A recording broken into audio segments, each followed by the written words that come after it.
Au nom du Père et du Fils et du Saint-Esprit, ainsi soit-il. Notre Père qui êtes aux cieux, que votre nom soit sanctifié, que votre règne arrive, que votre volonté soit faite sur la terre comme au ciel. Donnez-nous aujourd'hui notre pain de chaque jour. Pardonnez-nous nos offenses, comme nous pardonnons à ceux qui nous ont offensés.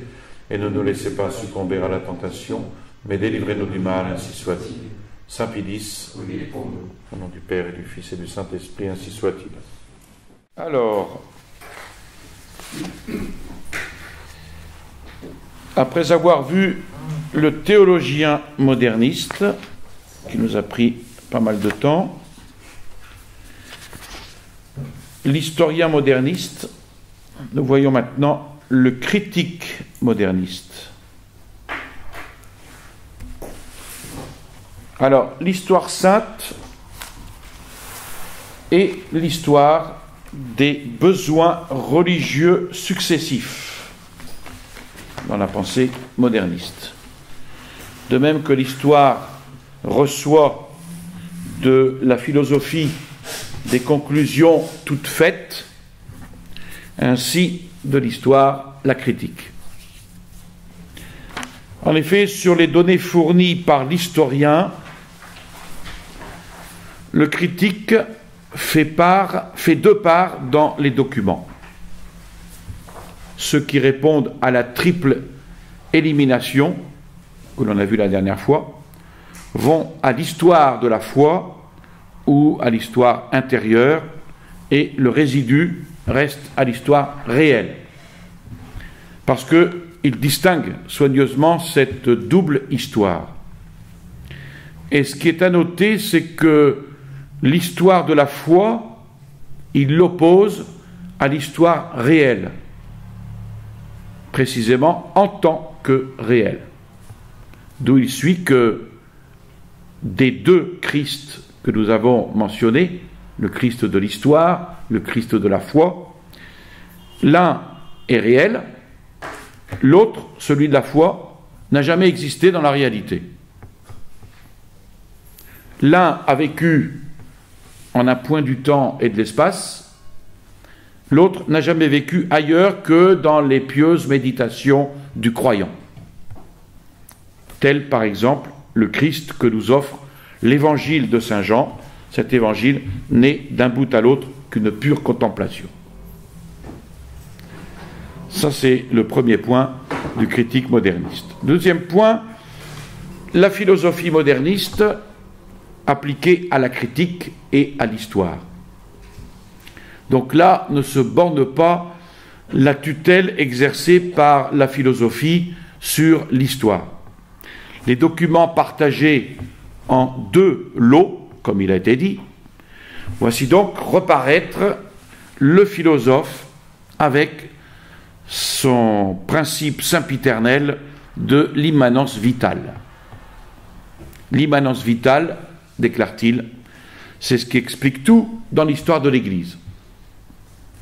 Et puisque la cause ou condition de toute émanation vitale réside dans un besoin, dans quelques besoins, il s'ensuit que nul fait n'anticipe le besoin correspondant.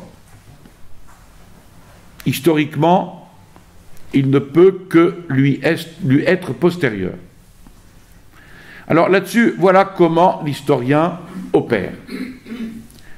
En s'aidant des documents qu'il peut recueillir, documents contenus dans les livres saints ou pris ailleurs, il dresse une sorte de nomenclature des besoins successifs par où est passée l'Église, et une fois dressée cette nomenclature, il la remet au critique.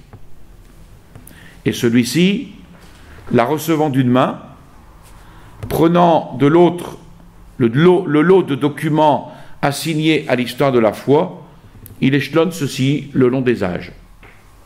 Et il l'échelonne dans un ordre, à des époques qui répondent exactement à celle-là, et il le fait guider par ce principe que la narration ne peut que suivre le fait, comme le fait le besoin.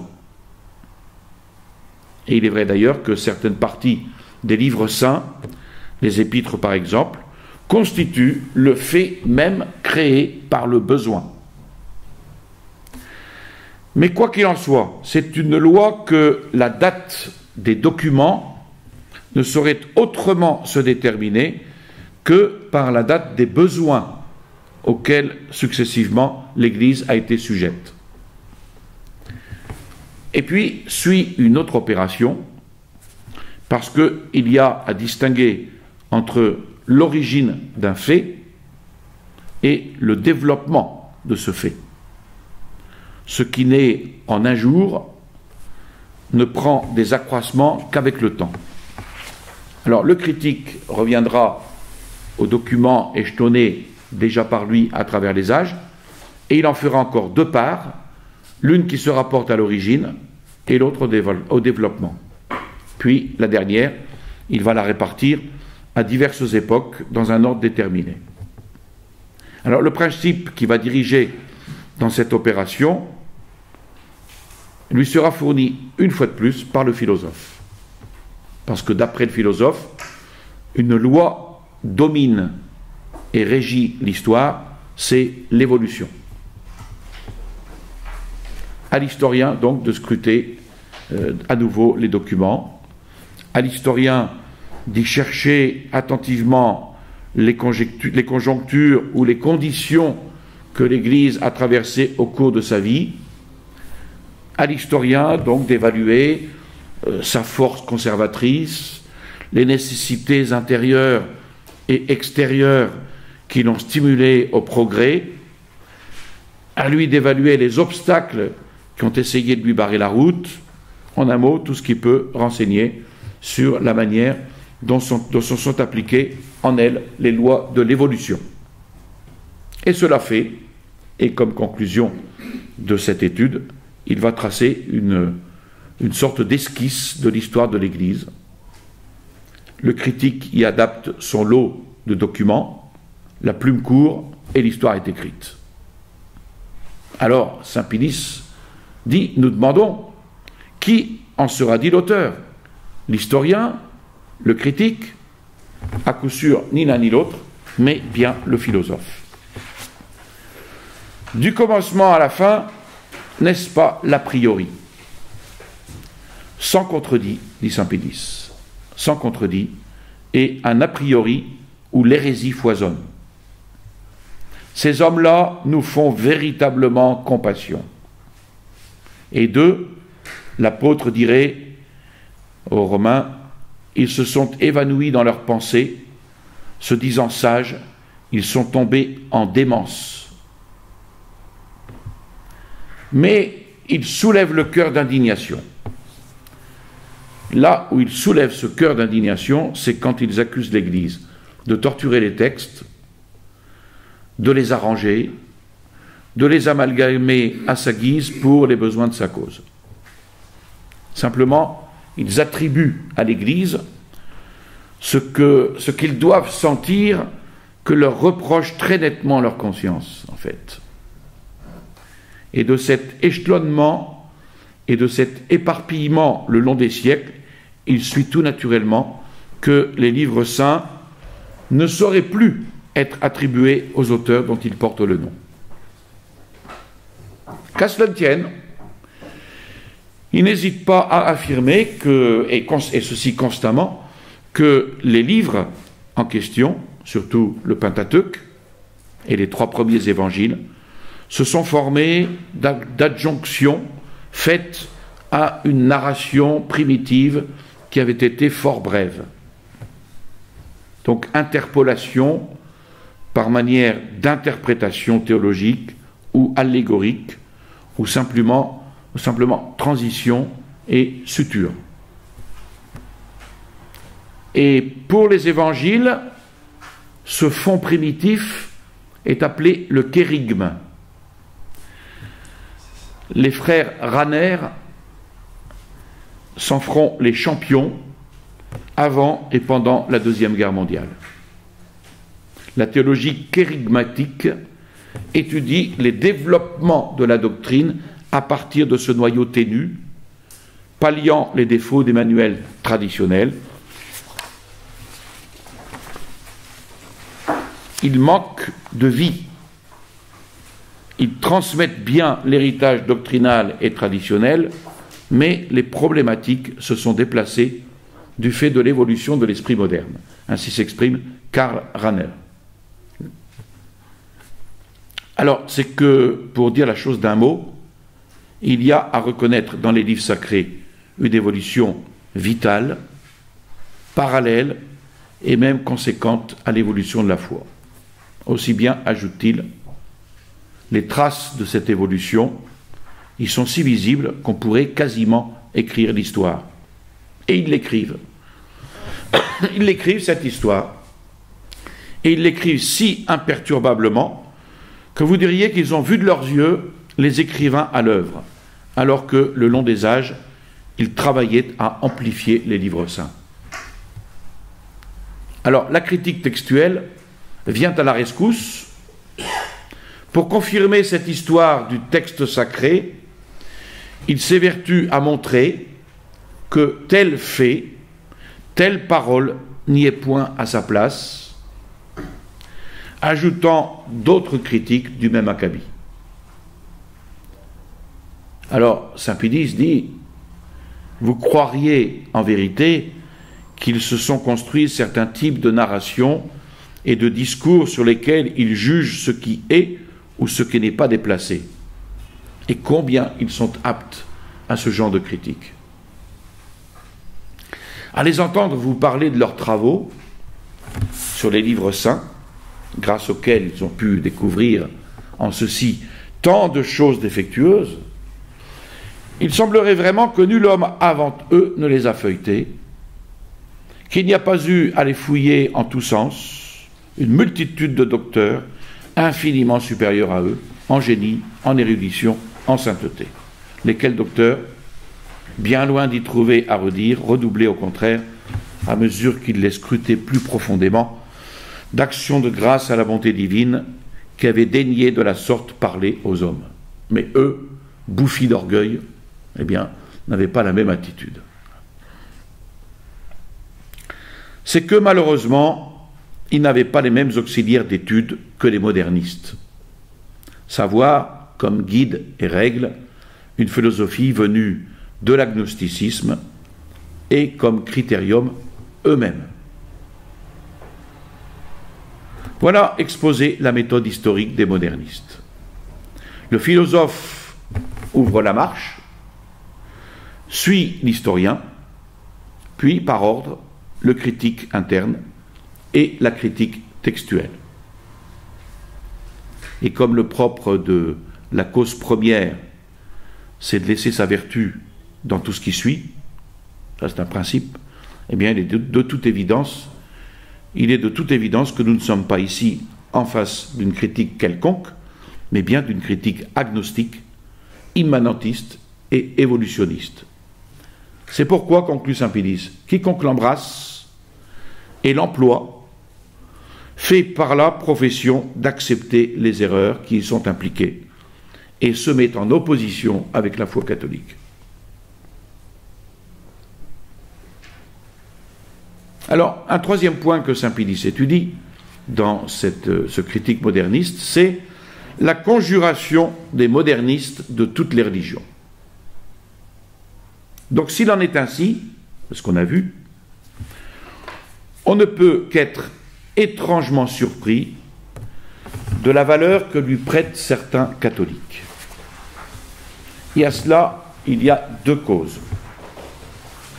D'une part, l'alliance étroite qu'on fait entre les historiens et les critiques de cette école, au-dessus de toutes les diversités de nationalités et de religions, et d'autre part, chez ces mêmes hommes, une audace sans borne. Que l'un d'entre eux ouvre les lèvres, les autres d'une même voix l'applaudissent, en criant au progrès de la science. Quelqu'un a-t-il le malheur de critiquer l'une ou l'autre de leurs nouveautés, pour monstrueuse qu'elle soit, en rang serré, ils se fondent sur lui. Qui la nie est traité d'ignorant, et qui l'embrasse et la défend est porté au nu. Et abusés par là, eh bien beaucoup vont à ceux qui, s'ils se rendaient compte des choses, reculeraient d'horreur. À la faveur de l'audace et de la prépotence des uns, de la légèreté et de l'imprudence des autres, il s'est formé, comme dit saint Pédis, une atmosphère pestilentielle qui gagne tout, pénètre tout et propage la contagion. Donc, gare à la légèreté et à l'imprudence. Parce qu'en face, nous avons l'audace et la prépotence. Après le critique moderniste, saint Pédis étudie l'apologiste moderniste. Alors, lui aussi, l'apologiste, chez les modernistes, relève encore du philosophe, et à double titre. D'abord, indirectement, en ce que, pour thème, il prend l'histoire dictée par le philosophe. Et puis, directement, en ce qu'il emprunte de lui, ses lois. De là, cette affirmation courante chez les modernistes que la nouvelle apologétique doit s'alimenter aux sources psychologiques et historiques. Donc les modernes apologistes entrent en matière en avertissant les rationalistes que s'ils défendent la religion, ce n'est pas sur les données des livres saints, ni sur les histoires qui ont cours dans l'Église, écrites sous l'inspiration de vieilles méthodes, mais sur une histoire réelle, rédigée à la lumière des principes modernes et selon toute la rigueur des méthodes modernes. Après la philosophie des Lumières, il y a l'histoire des Lumières, si on peut dire. Donc ce n'est pas par manière d'argumentation ad hominem qu'ils parlent ainsi, nullement, mais parce qu'ils tiennent en effet cette dernière histoire pour la seule vraie. On voit toujours poindre là-dedans un orgueil terrible dans tout cela. Alors qu'ils se tranquillisent, les rationalistes les savent sincères. Ne les connaissent-ils pas bien pour justement les avoir vus combattre à leur côté sous le même drapeau? Et ces louanges qu'ils leur décernent, n'est-ce pas un salaire? Louanges qui feraient horreur à un vrai catholique, mais dont eux, les modernistes, se félicitent et qu'ils opposent aux réprimandes de l'Église. Alors, d'abord, dans cette étude de l'apologiste moderniste, défendre la religion par une histoire pseudo-réelle et rationalisante. Quels sont leurs procédés apologétiques? La fin qu'ils se proposent, c'est d'amener le non-croyant à faire l'expérience de la religion catholique. Expérience, je le rappelle, qui est, d'après eux, d'après les principes modernistes, le seul vrai fondement de la foi, l'expérience. Alors, je précise que l'apologétique catholique, la véritable apologétique, elle vise à montrer que l'acte de foi est prudent, qu'il n'est pas contraire à la raison, c'est-à-dire qu'il est raisonnable de croire. Voilà ce qu'enseigne l'apologétique. Elle montre les motifs de crédibilité. Donc, elle vise à montrer que l'acte de foi est prudent, et cela par des arguments tirés de la raison, de l'observation, les preuves de l'existence de Dieu, les miracles, etc. Le moderniste, lui, ne cherche pas à obtenir un assentiment intellectuel. Il veut seulement faire éprouver un sentiment religieux. C'est ça l'expérience. Il veut faire éprouver un sentiment religieux semblable à celui qu'il a lui-même vécu. D'où la différence énorme de méthode. Alors, deux voies y aboutissent, l'une objective et l'autre subjective. La méthode objective, elle procède de l'agnosticisme.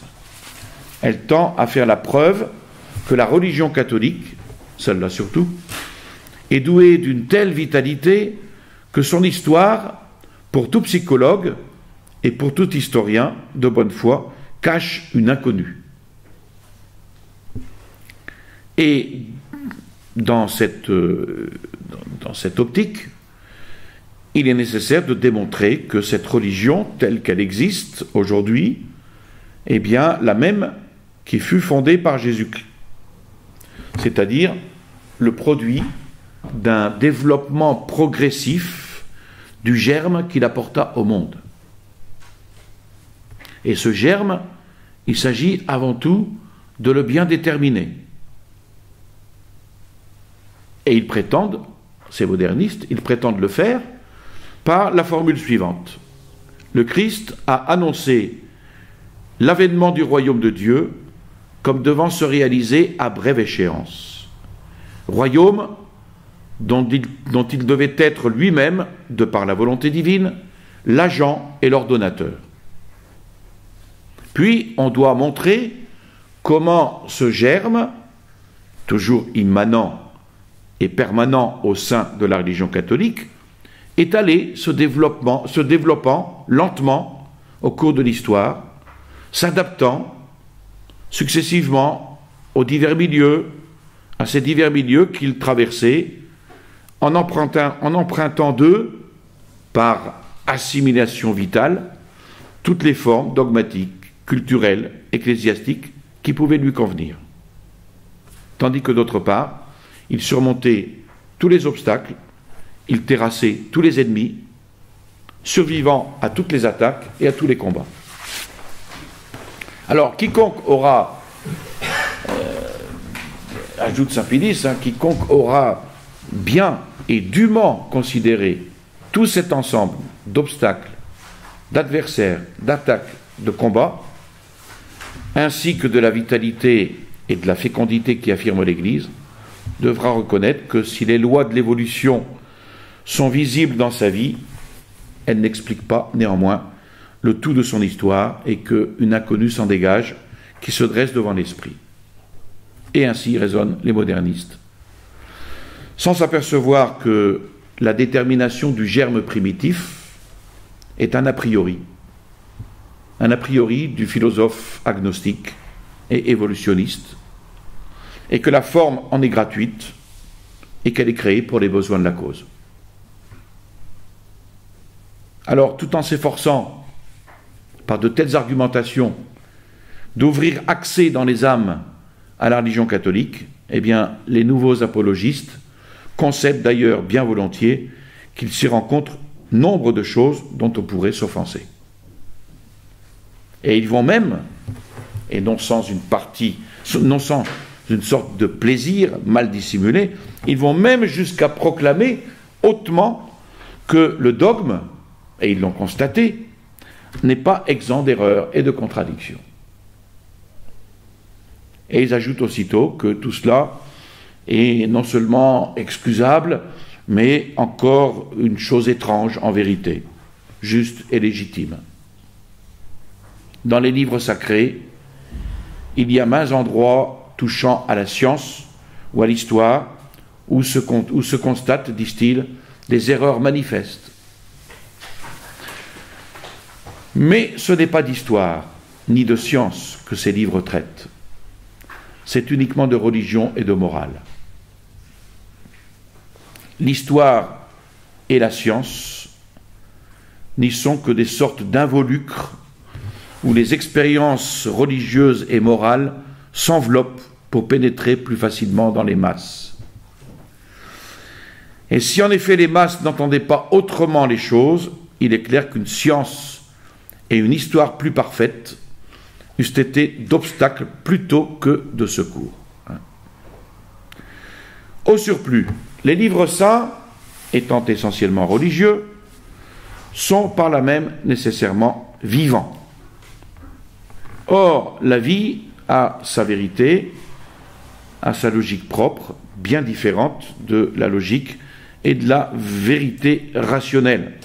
d'un autre ordre, savoir vérité d'adaptation, de proportion, soit avec le milieu où se déroule la vie, soit avec la fin où elle tend. Enfin, il pousse si loin les choses que perdant toute mesure, ils en viennent à déclarer ce qui s'explique par la vie, vrai et légitime.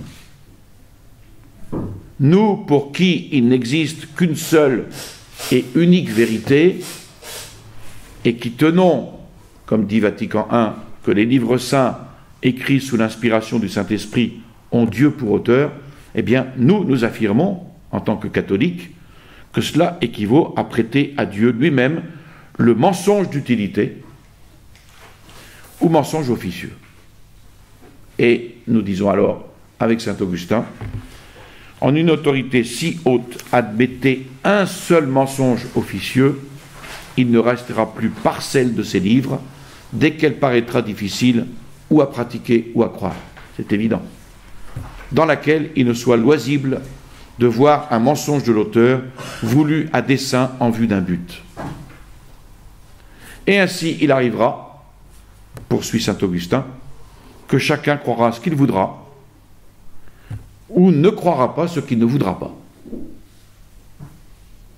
Mais, malgré ça, les nouveaux apologistes foncent, ils vont de l'avant, fort allègrement, et ils accordent encore que dans les saints livres, certains raisonnements, allégués pour justifier telle ou telle doctrine, ne reposent sur aucun fondement rationnel, ceux par exemple qui s'appuient sur les prophéties. Et ils ne sont d'ailleurs nullement embarrassés pour les défendre. Artifice de prédication, disent-ils, légitimé par la vie. Quoi encore? En ce qui regarde Jésus-Christ, ils reconnaissent, bien plus, ils affirment, qu'il a erré manifestement dans la détermination du temps où l'avènement du royaume de Dieu devait se réaliser. Bien sûr, il s'est trompé. Nous ne nous trompons pas. Mais lui, Jésus-Christ s'est trompé. Aussi bien, quoi d'étonnant, s'il était lui-même tributaire des lois de la vie. Et après cela, que ne diront-ils pas des dogmes de l'Église? Les dogmes, ils foisonnent de contradictions flagrantes, disent-ils. Mais sans compter que la logique vitale les accepte. La vérité symbolique n'y répugne pas. Est-ce qu'il ne s'agit pas de l'infini? Et est-ce que l'infini n'a pas d'infinis aspects? Enfin, ils tiennent tant et si bien à soutenir et à défendre les contradictions qu'ils ne reculent pas devant cette déclaration que le plus bel hommage à rendre à l'infini, c'est encore d'en faire l'objet de propositions contradictoires. En vérité, quand on a légitimé la contradiction, est-ce qu'il y a quelque chose que l'on puisse encore légitimer? Que l'on ne puisse légitimer? Deuxième point qu'il étudie dans cet apologiste moderniste, en tout homme se trouve, on revient encore à la même chose, l'exigence et le besoin de la religion catholique. Alors, ce n'est pas seulement par des raisonnements objectifs que le non-croyant peut être disposé à la foi, mais encore par des arguments subjectifs. Et dans cette optique, les modernistes, revenant toujours à la doctrine de l'immanence, vont s'efforcer de persuader à cet homme que, en lui, dans les profondeurs mêmes de sa nature et de sa vie, se cachent l'exigence et le désir d'une religion. Non point d'une religion quelconque, mais de cette religion spécifique qu'est le catholicisme, absolument postulé, disent-ils, par le plein épanouissement de la vie. Alors, là, saint Pédis ne peut pas s'empêcher de déplorer, et vivement, qu'il se rencontre des catholiques qui répudiant l'immanence comme doctrine, et à raison, l'emploient néanmoins comme méthode d'apologétique. Et qui le font avec si peu de retenue qu'ils paraissent admettre dans la nature humaine, au regard de l'ordre surnaturel, non pas seulement une capacité et une convenance, chose que de tout temps les apologistes catholiques ont eu soin de mettre en relief, mais une vraie et rigoureuse exigence. Alors, ici, il faut distinguer la méthode d'immanence et la doctrine d'immanence. La méthode d'immanence, elle montre que Dieu a préparé la nature humaine au mieux pour recevoir la grâce en le faisant naturellement religieux, ce qui est vrai. Mais la doctrine enseigne que le surnaturel est exigé par cette nature humaine, comme un droit, ce qui ferait de l'homme, au minimum, un alter ego de Dieu, voire son maître, ce qui est une énormité, avec toutes les conséquences qui en découlent. À vrai dire, ceux des modernistes qui recourent ainsi à une exigence de la religion catholique sont les modérés. Quant aux autres, que l'on peut appeler intégralistes, ce qu'ils se font fort de montrer aux non-croyants, cachés au fond de son être, c'est le germe même que Jésus-Christ porta dans sa conscience et qu'il légua au monde. Telle est donc, rapidement esquissée, la méthode apologétique des modernistes, en parfaite concordance avec leur méthode, leur doctrine, semée d'erreurs, faite non pas pour édifier, mais pour détruire. Non pas pour susciter des catholiques, mais pour précipiter les catholiques à l'hérésie mortelle à toute religion. Il mâche pas ces mots. Enfin, troisième point, le réformateur moderniste.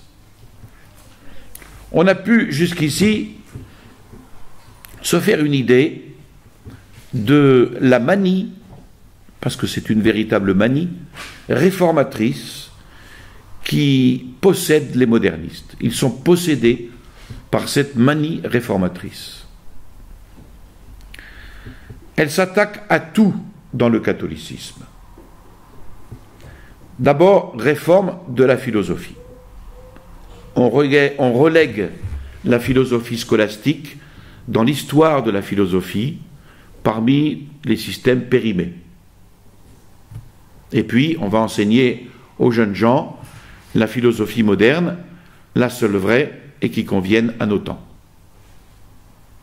Donc, réforme de la philosophie. Ensuite, réforme de la théologie. Que la théologie dite rationnelle ait pour base la philosophie moderne, la théologie positive pour fondement de l'histoire des dogmes. Ensuite, réforme de l'histoire, qu'elle ne soit plus écrite ni enseignée que selon leur méthode et leurs principes modernes. La réforme des dogmes, que les dogmes et la notion de l'évolution soient harmonisés avec la science et l'histoire. La réforme des catéchismes, que dans les catéchismes on n'insère plus en fait de dogmes que ceux qui auront été réformés et ceux qui seront à la portée du vulgaire. La réforme du culte, que l'on diminue le nombre de dévotions, de ces dévotions extérieures, ou tout du moins qu'on en arrête l'accroissement. Alors, il est vrai de dire que certains, par un bel amour du symbolisme, se montrent assez coulants sur cette matière. Ensuite, la réforme du gouvernement ecclésiastique, qu'il soit réformé dans toutes ses branches, surtout le disciplinaire, le dogmatique, que son esprit, que ses procédés extérieurs soient mis en harmonie avec la conscience, qui tourne à la démocratie, qu'une part soit donc faite dans le gouvernement au clergé inférieur et même aux laïcs, et que l'autorité soit décentralisée. Et puis, réforme des congrégations romaines, surtout celle du Saint-Office, qui s'occupait de la doctrine de la foi, et de l'index.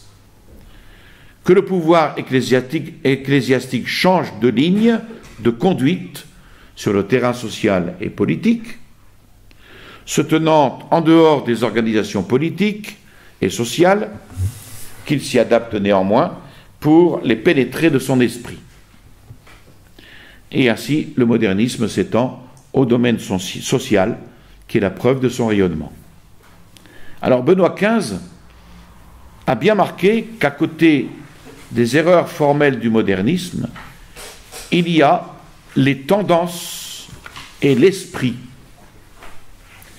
qui en est infesté repousse avec dégoût ce qui sent l'ancienneté. Il recherche avidement et partout la nouveauté dans la manière de parler des choses divines, dans la célébration du culte sacré, dans les institutions catholiques et jusque dans l'exercice de la propriété privée, de la piété privée. Il dit cela dans Ad Beatissimi en 1914. On était en 1914. C'est exactement ce qui s'est accompli avec Vatican II. Toutes ces réformes. C'est exactement cela. Mais déjà avant lui, l'américanisme était pétri de cet esprit de nouveauté. Donc cette tendance, elle s'est imposée en particulier dans la société, en séparant le politique de la foi, l'économique de la foi, le familial de la foi et tout temporel en général de la foi. Séparation. Et Pie XI remarquait que ces chrétiens qui agissent, qui parlent, qui écrivent sans tenir compte des enseignements et des commandements de l'Église. Il parle de ces chrétiens qui agissent, qui parlent et qui écrivent sans tenir aucun compte des enseignements de l'Église. Pie XII aussi va souligner cette duplicité. C'est son terme propre. Ou ce dédoublement des catholiques qui, je cite, se forment une double conscience, dans la mesure où, tandis qu'ils prétendent demeurer membres de la communauté chrétienne, militent en même temps comme troupes auxiliaires dans les rangs des négateurs de Dieu. Et le pape dénonce une fois de plus ce qu'il appelle cette tumeur dans le sein même de la chrétienté. Discours aux cardinaux en 1948. Et puis, la réforme ne s'arrête pas là, réforme de la morale. En morale, ils font leur principe des américanistes que les vertus actives doivent aller avant les passives, dans l'estimation que l'on en fait comme dans la pratique. Alors au clergé, ils demandent de revenir à l'humilité, de revenir à la pauvreté antique. Et quant à ses idées et son action, de les régler évidemment sur leurs principes. Et il en est enfin qui, faisant écho à leur maître, protestant, désirent la suppression du célibat ecclésiastique. Et on y vient à grands pas. Ça sera la conclusion de toutes ces réformes. On y court. Alors, Saint Pie X donne une conclusion à cette première partie, qui est la plus dense, qui demande à être relue, étudiée. Et c'est là qu'il appelle le modernisme, avec cette fameuse expression, l'égout collecteur de toutes les hérésies. Cette exposition des doctrines des modernistes était pour Saint Pie X nécessaire. Soit pour parer à leurs reproches coutumiers que nous ignorerions leurs vraies idées, donc là on ne peut pas dire qu'on ignore leurs idées, ils les étudient bel et bien, soit pour montrer que leur système ne consiste pas en théories éparses et sans lien, mais bien en un corps parfaitement organisé, dont les parties sont si bien solidaires entre elles qu'on ne peut en admettre une sans les admettre toutes. C'est bien monté, c'est bien ficelé. Et c'est pour cela, explique saint Pédis, qu'il a dû donner à cette exposition, que l'on a vue jusqu'à maintenant, un tour didactique, sans avoir peur de certains vocables barbares en usage chez eux. Et maintenant, embrassant d'un regard tout ce système, qui pourra s'étonner que saint Pédis le définisse comme le rendez-vous de toutes les hérésies. Alors si quelqu'un s'était donné la tâche de recueillir toutes les erreurs qui furent jamais contre la foi, et d'en concentrer la substance et comme le suc en une seule, véritablement, il n'eût pas mieux réussi.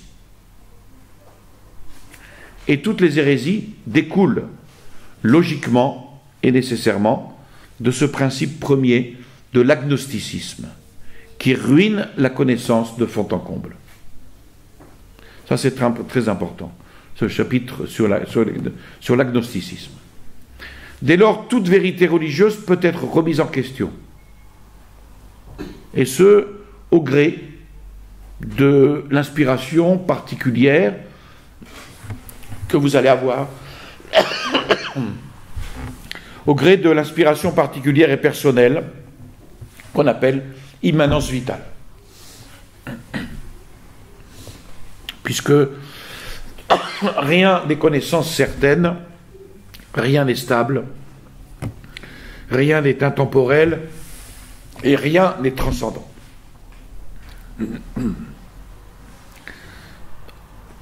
Alors ces modernistes ne ruinent pas seulement la religion catholique, mais toute religion. Et les rationalistes les applaudissent. Et ils ont pour cela de bonnes raisons. Les plus sincères et les plus francs saluent en eux leurs plus puissants auxiliaires. Alors, il termine, et là il a amplement raison, sur un point, le danger du seul sentiment. Saint Pédis veut revenir sur ce qu'il appelle la doctrine pernicieuse de l'agnosticisme. Donc toute issue fermée vers Dieu du côté de l'intelligence, ils se font forts d'en ouvrir une autre issue, du côté du sentiment et de l'action. Tentative vaine, car qu'est-ce après tout que le sentiment, sinon une réaction de l'âme à l'action de l'intelligence ou des sens. Ôter l'intelligence, l'homme déjà enclin à suivre les sens deviendra esclave des sens. Ça c'est important. Si vous ôtez l'intelligence, alors que l'homme est déjà enclin à suivre les sens, eh bien il deviendra esclave des sens. Vaine tentative à un autre point de vue. Toutes ces fantaisies sur le sentiment religieux n'aboliront pas le sens commun. Or, ce que dit le sens commun, c'est que l'émotion, le poète-poète, et tout ce qui captive l'âme, loin de favoriser la découverte de la vérité, l'entrave. Et nous parlons, bien entendu, dit saint Pédis, de la vérité en soi. Quant à cette autre vérité purement subjective, issue du sentiment et de l'action, si elle peut être bonne aux jongleries de mots, elle ne sert de rien à l'homme, à qui il importe surtout de savoir si hors de lui il existe un Dieu, entre les mains de qui il tombera un jour. Elle est belle cette expression. Nous parlons de la vérité en soi. Quant à cette autre vérité purement subjective, issue du sentiment de l'action, si elle peut être bonne aux jongleries de mots, elle ne sert de rien à l'homme à qui il importe surtout de savoir si hors de lui il existe un Dieu entre les mains de qui il tombera un jour. Pour donner quelque assiette au sentiment, les modernistes recourent à l'expérience. Mais l'expérience, qu'ajoute-t-elle? Absolument rien. Sinon une certaine intensité qui entraîne une conviction proportionnée de la réalité de l'objet. Or, ces deux choses ne font pas que le sentiment ne soit sentiment. Il ne lui ôte pas son caractère qui est de décevoir si l'intelligence ne le guide. Au contraire, ce caractère, il le confirme, il l'aggrave, car plus le sentiment est intense, et plus il est sentiment. En matière de sentiments religieux et d'expériences religieuses, la prudence est nécessaire. Et aussi la science qui dirige la prudence. Vous voyez, c'est très clair cela. En matière de sentiments religieux et d'expériences religieuses, prudence et aussi science, parce que c'est elle qui dirige la prudence. On le sait, de notre usage des âmes, de celles surtout où le sentiment domine, de la lecture des ouvrages ascétiques, ouvrages que les modernistes prisent fort peu, mais qui témoignent d'une science autrement solide que la leur, d'une sagacité d'observation autrement fine et subtile. En vérité, n'est-ce pas une folie, ou tout au moins une souveraine imprudence, de se fixer sans nul contrôle à des expériences comme celles que prônent les modernistes. Et il va plus loin maintenant, parce que symbolisme et immanence conduisent au panthéisme. Si ces expériences ont tant de valeur à leurs yeux, pourquoi ne la reconnaissent-ils pas à celles que des milliers et des milliers de catholiques déclarent avoir sur leur compte, à eux, et qui les convainc qu'ils font fausse route? Est-ce que par hasard, ces dernières expériences seraient les seules fausses et trompeuses? La très grande majorité des hommes tient fermement et tiendra toujours que le sentiment et l'expérience seuls, sans être éclairés et guidés par la raison, ne conduisent pas à Dieu. Donc le sentiment, qui n'est pas éclairé, qui n'est pas guidé par la raison, ne conduit pas à Dieu. Que reste-t-il donc, sinon l'anéantissement de toute religion et l'athéisme? Ce n'est certes pas la doctrine du symbolisme qui pourra le conjurer, ce fléau. Car si tous les éléments dans la religion ne sont que de purs symboles de Dieu, eh bien pourquoi le nom même de Dieu, pourquoi le nom de personne, de personnalité divine, ne serait-il pas aussi de purs symboles? Pourquoi? Cela admis, voilà la personnalité divine mise en question et la voie ouverte au panthéisme. Au panthéisme, mais cette autre doctrine de l'immanence divine y conduit tout droit. Tout est Dieu. Car nous demandons si elle laisse Dieu distinct de l'homme ou non. Si distinct, en quoi diffère-t-il de la doctrine catholique et de quel droit rejeter la révélation extérieure? Si non distinct, nous voilà en plein panthéisme. Or, la doctrine de l'immanence, au sens moderniste, elle tient et elle professe que tout phénomène de conscience est issu de l'homme en tant qu'homme. La conclusion rigoureuse, c'est l'identité de l'homme et de Dieu, c'est-à-dire le panthéisme. C'est pour ça que Paul VI pourra dire, nous aussi, nous avons le culte de l'homme. C'est la tentation initiale, vous serez comme des dieux. On reviendra toujours à cela. Vous serez comme des dieux.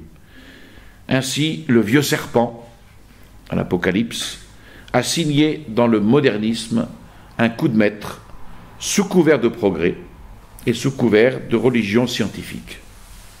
Ce qui signifie en clair qu'il n'y a plus de morale possible.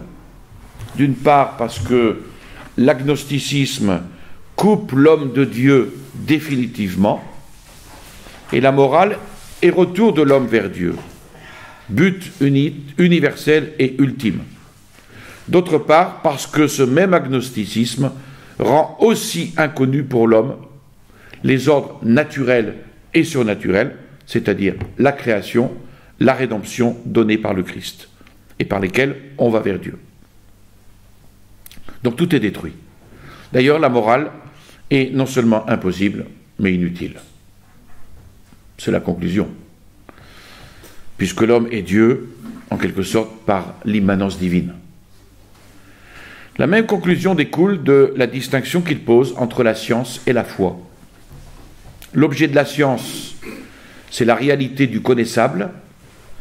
L'objet de la foi, au contraire, la réalité de l'inconnaissable.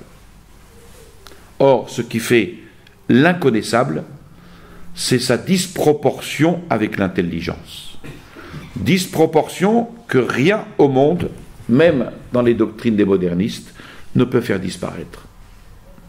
Par conséquent, l'inconnaissable reste et restera éternellement inconnaissable, autant aux croyants qu'à l'homme de la science. La religion d'une réalité inconnaissable, voilà donc la seule possible. Et pourquoi cette réalité ne serait-elle pas l'âme universelle du monde, dont parle tel rationaliste? C'est ce que nous ne voyons pas. Voilà qui suffit, et surabondamment, pour montrer par combien de routes le modernisme conduit à l'anéantissement de toute religion. Le premier pas fut fait par le protestantisme, le second est fait par le modernisme, le prochain précipitera dans l'athéisme. Et c'est effectivement le cas aujourd'hui. Dans nos pays de vieille chrétienté, il y a aujourd'hui 15 millions de sans-dieux en France. Voilà le résultat. Je vous salue Marie, pleine de grâce, le Seigneur est avec vous. Vous êtes bénie entre toutes les femmes, et Jésus, le fruit de vos entrailles, est béni. Sainte Marie, Mère de Dieu, priez pour nous pauvres pécheurs, maintenant et à l'heure de notre mort, ainsi soit-il. Au nom du Père et du Fils et du Saint-Esprit, ainsi soit-il.